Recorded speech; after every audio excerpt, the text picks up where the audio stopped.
Today I'm going to show you a technique I use to make my vocals pop out in the mix a bit more using a preset I've made in Patcher.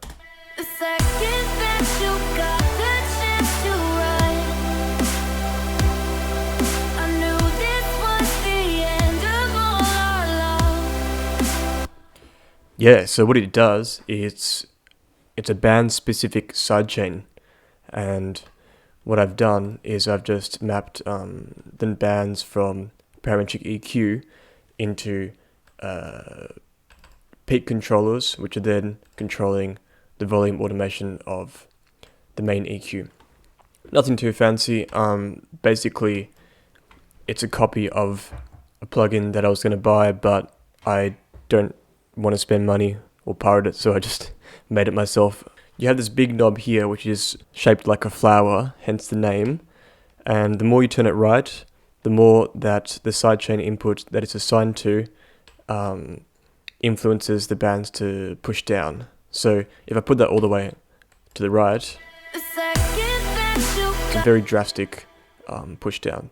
Now if I put it the other way, these will go up instead of down. It does get loud, so let me turn it down.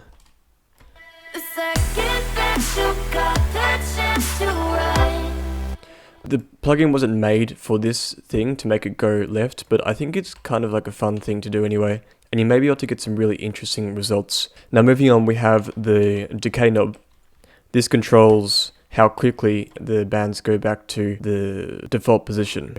Normally I have this all the way down, so you don't really hear it as much. So if I turn this up a lot, you see it slowly starts to go back to the normal. Similarly, we have the tension knob, which controls the curve, I guess. So it's similar to the decay knob, but decay line is usually just a diagonal shape, whereas this one kind of curves it a bit. So, for example, if I put it all the way here, it'll sound like it goes back to normal quicker.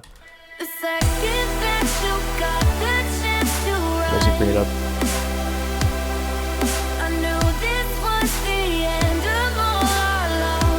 It's basically like the shape of the curve.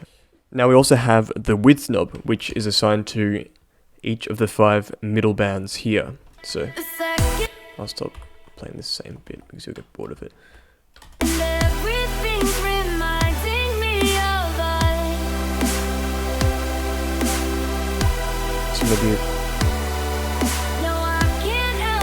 So as you can see, the curves get bigger that way. I made this just because I want to control all 5 of these bands at the same time. But this EQ is just a normal EQ, so you can easily just change it here. Another thing is we have a high pass and a low pass. So this controls the high pass of the sidechain input coming in. So just say you wanted to just sidechain, I'm not sure, like here maybe, then you'll turn the high pass up a bit. And now it's just affecting these guys. Likewise, the other way we have a low pass, which means if I put it here and I put this back to normal, it's only affecting these lower areas. So to load up Patcher, the first thing you'll do is route the sidechaining. So let's just say that you want your vocals to pop out a bit more in the mix and your synth chords are fighting with it, which makes sense because they have a really large frequency spectrum. You go to the vocals, which will now be your sidechain input. Right click on the track you want to sidechain and click sidechain to this track. Now you just load up Patcher. Go to presets, find the preset that I made, load it up. It should work right off the bat. And if you want to know how to open this EQ, you just go in here and double click on this guy. All these other EQs are used to control the sound, so don't worry about these ones. That's the only thing you have to worry about. Then it should work. Let's see what happens.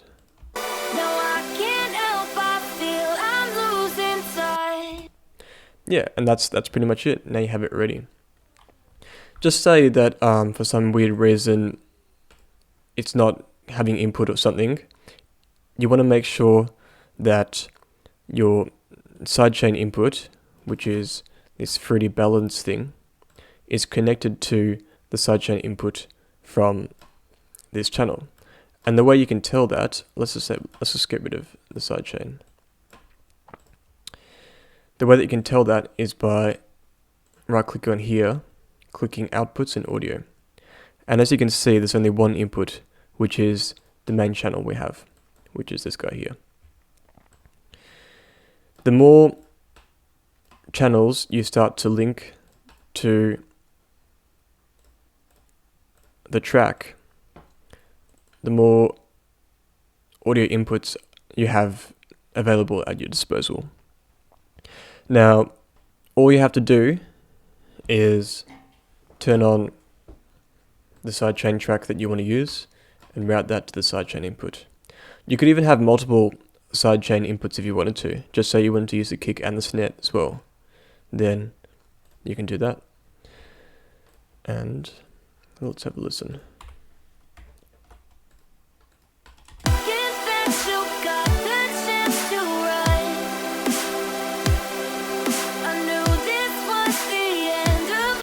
We've got to put these in as well. So now there's a lot of sidechaining happening. You just have to make sure that the sidechain input is connected to this guy. You don't have to touch any of this other stuff. Yeah, and if you need any more information about it, I've put a little document to help out with that. There'll be a download link here in the description. It's a lot of fun to play with. And if you want to check out the plugin that I based it off, it's called Track Spacer. And it's pretty much doing the same thing, maybe a bit better because it's more frequency specific, but my one's free, so feel free to give it a go. And because it's a native FL Studio plugin, it would be less harsh on your CPU potentially. If you like this video, please subscribe, I'd appreciate it, and comment if you got any problems or if you enjoyed this preset I made. Have a good day.